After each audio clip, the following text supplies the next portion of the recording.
Yesterday saw a series of developments affecting Russia's economic and military assets. Operations included persistent, deep penetration strikes against vital energy infrastructure, intense attritional warfare along the Donbass and southern fronts, and a significant increase in economic sanctions, which prompted immediate diplomatic responses from Moscow. The regions targeted by these strikes included Volgograd, Belgorod, and Ryazan.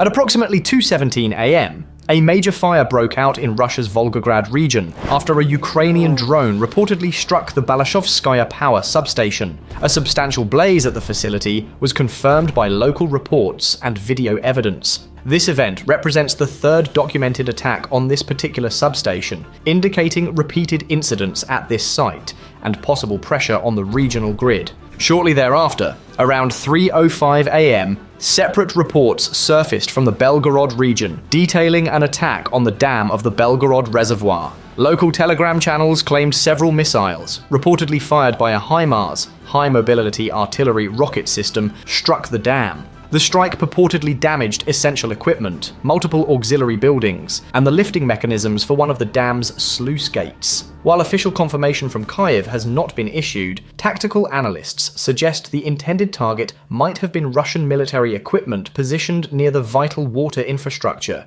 as opposed to the dam structure itself. Additional details also became available yesterday concerning the wide-ranging operational effects of a prior Ukrainian drone attack on today. This attack targeted one of Russia's most important petroleum facilities, the Ryazan oil refinery, which is noted as the fourth largest refinery within the Russian Federation. According to Reuters, the strike compelled the facility to conduct an emergency shutdown of its primary LU4 oil processing unit. This specific unit is strategically vital, responsible for processing approximately 4 million tons of crude oil annually, or 80,000 barrels per day. This volume accounts for roughly 1/4 of the plant's total production capacity. The damage had a cascading effect on the facility's operations, requiring the simultaneous shutdown of associated reforming, hydro-racking, and catalytic cracking units. The refinery is currently functioning in a severely restricted capacity. Technical evaluations indicate that repairs may take months, potentially affecting domestic fuel supply and exports. The General Staff of the Armed Forces of Ukraine previously confirmed that attacks of this nature are components of a focused, long-term strategy intended to diminish the Russian Federation's economic ability to fund its war effort. In a connected development, analysis of satellite imagery made public yesterday confirmed the destructive outcome of a strike on a major Russian military factory in Pokrovsk. The facility, identified as the JSC Plasmas plant, served as a crucial node in Russia's munitions production network. The imagery reveals at least one primary workshop has been completely destroyed. This plant was known for manufacturing a diverse array of munitions, such as artillery shells, mortar rounds, tank rounds, and unguided rockets. Since 2023, the Plasmas plant had been in the process of significant modernization and expansion. Reports suggest at least 12 personnel were killed in the explosion, and another 10 are listed as missing. Although Ukraine has not formally claimed responsibility, the elimination of this key modernized munitions factory represents a significant disruption to Russia's munitions production and logistics, and its ability to replenish depleted stockpiles for frontline operations. While these strategic strikes focused on Russia's rear areas, intense and difficult ground combat continued to characterize the front line, especially in the Donetsk region. By 9 a.m., the operational situation in Pokrovsk was described as critical. Heavy street-to-street combat is underway, with an estimated 250 Russian personnel active inside the city limits. Ukrainian defenders are confronting a severe logistical crisis. Sources embedded with one of the defending brigades indicate that logistics are now completely under the control of drones. This signifies that Russian aerial surveillance and FPV, or first-person view, drones are preventing all vehicle-based resupply. This situation has compelled Ukrainian soldiers to travel 10 to 15 kilometers on foot to access forward positions, which drastically restricts the flow of ammunition, food, and medical supplies. This logistical failure has resulted in severe tactical consequences, compelling specialized units, like artillery crews and anti-tank missile teams, to forsake their primary duties and participate in close-quarters small arms combat to protect their positions. The worsening situation in Pokrovsk is generating a cascading threat to the adjacent city of Volgograd. The main, and frequently only, supply route for Ukrainian troops in Volgograd runs directly through Pokrovsk, a logistical corridor of over 20 kilometers. As Russian forces have reportedly been seen in the northern areas of Volgograd, Ukrainian defenders there face a growing risk of operational encirclement. During the afternoon, military analysts noted a considerable tactical change in the Russian strategy for Pokrovsk. After failing to secure a breakthrough or encircle the city, Russian commanders have reportedly abandoned complex pincer movements and reverted to higher casualty frontal assaults, relying on massed infantry. Concurrently, in the Kupiansk direction, Russian offensive actions also escalated. Nevertheless, Ukrainian defense forces have, up to this point, effectively stopped Russian units from creating stable crossings over the Oskil River, capable of supporting heavy equipment. This inability has prevented the Russians from deploying mechanized elements or significant reserves to the fighting in Kupiansk city. Consequently, Russian offensive operations in that area have been largely reduced to infiltration tactics. Reports indicate they have used small infiltration groups, at times disguising personnel as civilians, to move deeper into the settlement. Analysts connect this coordinated surge of high-intensity, high-casualty assaults throughout the Donetsk region to a direct order from the Kremlin. The perceived objective is for Russian forces to seize the entire Donetsk region, regardless of the cost, before the full onset of winter. This follows the evident failure of recent diplomatic talks to achieve any territorial concessions. Notwithstanding the intense Russian pressure, Ukrainian forces announced notable tactical achievements in other sectors. In the Lyman direction, yesterday at approximately 11:30 am, Ukraine's separate assault regiment, Skala, published combat footage that confirmed the complete liberation of the settlement of Torske. The operation required a methodical clearing of Russian troops who had established fortified positions in abandoned houses within the settlement. During the engagement, the regiment command reported that approximately 100 Russian personnel were eliminated. The Ukrainian flag is now raised over Torske once again. Meanwhile, in the Zaporizhzhia direction, at approximately 4:15 p.m., Russian forces attempted a significant mechanized breakthrough near Malotokmashka. The assault column was considerable, comprising over 30 units of heavy armored vehicles, including tanks and BMP infantry fighting vehicles.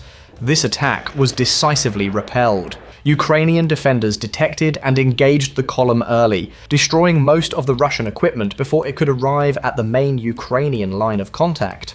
This unsuccessful assault highlights a critical tactical dilemma for the Russian command. Military experts explain that small infantry assault groups, along with the recent tactic of using motorcycle-mounted troops, are no longer effective. Ukrainian FPV drone operators and artillery observation teams have adapted and are now able to target these small, fast-moving units with precision. The sole remaining option for Russian commanders to transport infantry to Ukrainian positions is the utilization of heavy armor, such as tanks, MTLBs, and BMPs, as disposable or one-way transports. Russian forces are intentionally sacrificing these armored vehicles, fully aware they will probably be destroyed, simply to move infantry forward by a few hundred meters. The objective is for the surviving infantry to dismount and execute a short sprint into Ukrainian trenches. This assessment is directly supported by recent testimony from Russian prisoners of war. One captured soldier affirmed that the command structure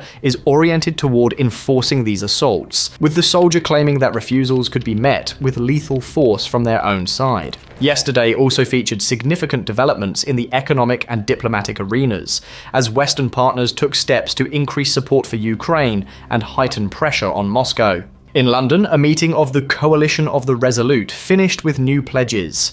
British Prime Minister Keir Starmer announced the delivery of 5,000 additional air defense missiles to reinforce Ukraine's defenses against winter attacks. He also confirmed that discussions about the potential supply of Tomahawk long-range cruise missiles are ongoing. At the same time, Sweden has reportedly discussed a package of up to 150 Gripen fighter jets for the Ukrainian Air Force. The French Chief of Staff of the Army, Pierre Schill, reiterated that France will be prepared to deploy forces in 2026 to offer security guarantees for Ukraine if the situation requires it. The most noteworthy economic development originated from Washington, which imposed a new, stringent package of sanctions against crucial sectors of the Russian economy, specifically aiming at the energy giants Rosneft and LUKOIL. The market impact was immediate and severe. In the 2 days after the announcement, the combined market capitalization of the two companies fell by $5.2 billion.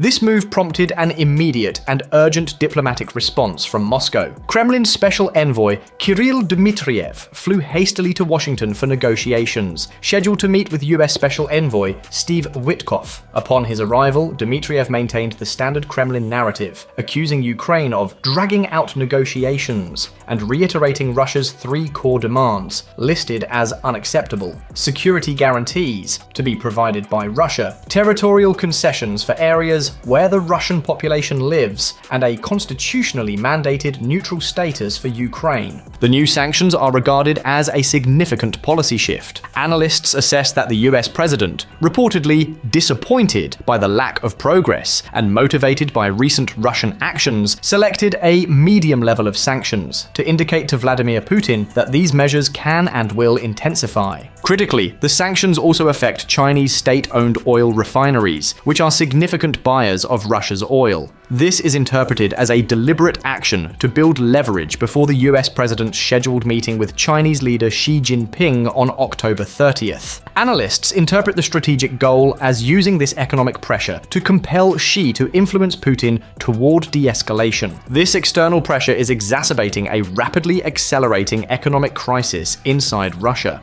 Economists are currently warning that the Russian economy is close to descending into a full-blown recession. The federal budget deficit for this year is at 5.7 trillion rubles and is forecasted to stay at 4 trillion rubles annually through 2028. Industrial output is stagnating. Sberbank, the nation's largest lender, has reportedly stopped financing for all new investment projects. Investment activity is falling sharply, and a growing number of industrial enterprises are being compelled to move to 4-day work weeks to prevent mass layoffs. The Russian economy is currently described as being on a total war footing, in which the civilian economy is systematically being sacrificed to supply the military-industrial complex. Economists assess that even if the conflict concluded tomorrow, this military apparatus would need to operate at full capacity for a minimum of another 5 years, just to restore depleted arsenals. Furthermore, the lucrative European hydrocarbon market is widely viewed as lost to American and other suppliers for the foreseeable future. The Kremlin's only apparent response has been to restrict access to economic statistics and promote a false narrative. This is exemplified by Russian state television propagandists and even religious figures like Archpriest Andrei Lakachev, who advised Russians to live as if in a dugout and not to complain about the absence of hot water or basic comforts. Yesterday's events illustrate concurrent military, economic, and informational dynamics. Ukraine is successfully waging a war of strategic attrition, targeting Russia's economic heartland, while its forces on the battlefield repel costly and desperate frontal assaults. Concurrently, new Western sanctions are beginning to severely impact Russia's core revenue streams, compelling a diplomatic scramble from a Kremlin that is confronting an undeniable and worsening economic crisis domestically.